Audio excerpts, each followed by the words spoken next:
মোবাইলে কোরআন তেলাওয়াত শুনলে সওয়াব হবে কিনা, খুব গুরুত্বপূর্ণ একটি বিষয়। আমরা অনেকেই কিন্তু এখন মোবাইলের মাধ্যমে কোরআন তেলাওয়াত শুনি এবং মোবাইলে কোরআন তেলাওয়াত করি। মোবাইলে কোরআন তেলাওয়াত যদি আপনি না পড়তে পারেন বা কুরআনুল কারীম যদি আপনি না পড়তে পারেন, তাহলে কুরআনুল কারীম শুনবেন বা কোরআন পড়তেও পারেন, আবার মোবাইলেও মাধ্যমে শুনবেন, তাহলে আপনার সওয়াব হবে কিনা, খুব গুরুত্বপূর্ণ একটা বিষয়। আজকে অধিকাংশ ইয়াং যারা, তারা বেশিরভাগ কুরআনুল কারীমের তেলাওয়াত তারা মোবাইলের মাধ্যমে শোনে। এটা খুবই ভালো বিষয় যে আজকে যুবকেরা গান বাজনা ছেড়ে দিয়ে বিভিন্ন নাটক সিনেমা এগুলো বাদ দিয়ে তারা কুরআনুল কারীমের তেলাওয়াত শুনছে। রাত্রিবেলায় কোরআন তেলাওয়াত শুনতে শুনতে অনেকেই ঘুমিয়ে যাচ্ছে।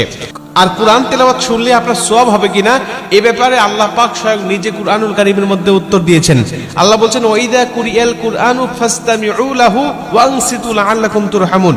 আল্লাহ পাক বলছে, যখন কুরআনুল কারীমের তেলাওয়াত হয় তখন তোমরা চুপ থাকো, তোমরা কথা বলো না।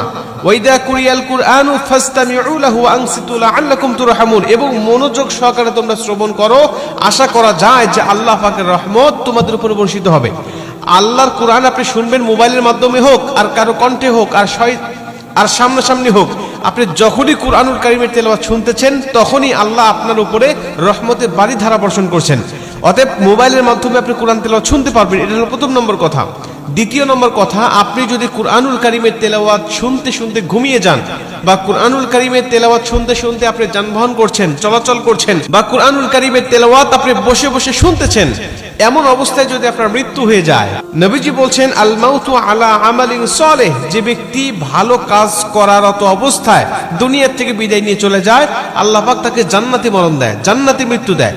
আমাদের মৃত্যু কখন হবে, আমাদের মরণ কখন চলে আসবে, আমরা কেউ জানি না। আল্লাহ যদি আমাদের ভালো